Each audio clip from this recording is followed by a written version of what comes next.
বাংলাদেশের ঐতিহ্যবাহী জেলা নারায়ণগঞ্জ, রূপগঞ্জ থানার অন্তর্গত মাজিনা পশ্চিমপাড়া জামে মসজিদ সংলগ্ন মাঠে পাঞ্জেরি যুব সংঘের উদ্যোগে ৪র্থতম মহাবিশ্বের মহাবিশ্বয় আমাদের মালিক, আমাদের মনিব মহান রব্বুল ইজ্জাতুল জালালের মুখের পবিত্র বাণী কোরআনে কারীম।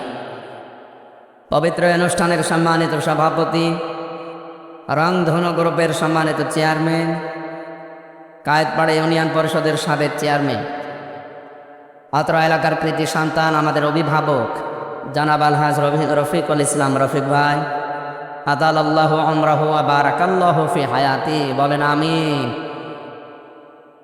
এ মাহফিলের প্রধান অতিথি শাইখুল মাশায়েখ, পরিচালক গাজী গ্রুপ, অত্র এলাকার সন্তান জনাব গোলাম মর্তুজা পাপ্পা গাজী।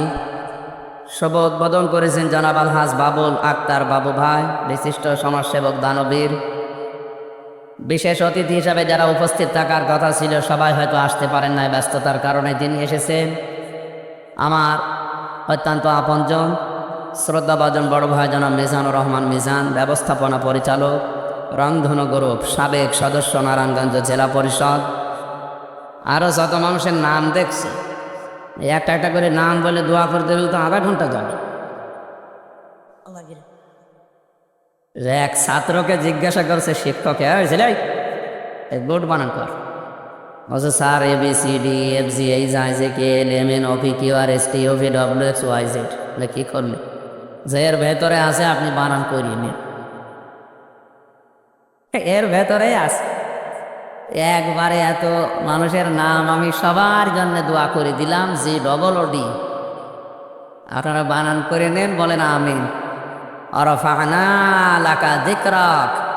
এদের মর্যাদা সম্মান শুধু দুনিয়া না, এটা যেন মরণের পরেও আবহমান জান্নাত পর্যন্ত টিকে থাকে।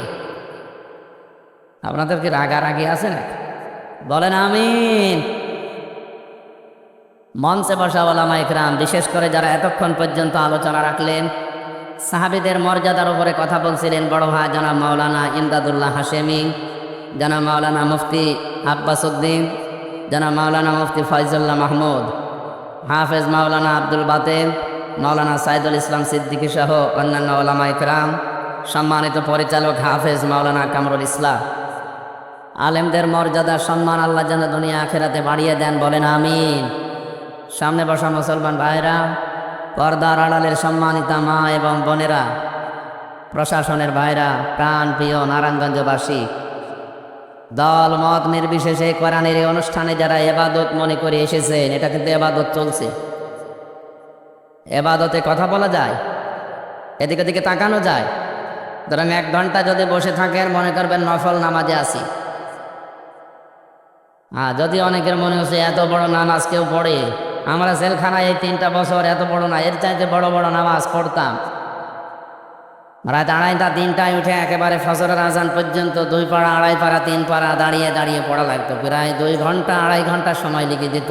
এক একটা সেজদায় লেগে যেত প্রায় 45 মিনিট 50 মিনিট করে।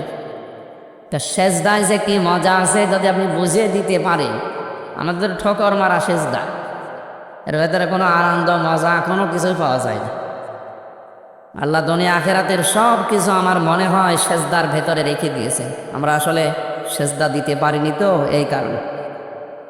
লম্বা করে একটা দিয়ে দেখেন, যদি আপনি শান্তি না পান, দুনিয়াতে স্ত্রী ব্যবহার করা আনন্দ লাগে, শান্তি লাগে, সবচাইতে বেশি শান্তি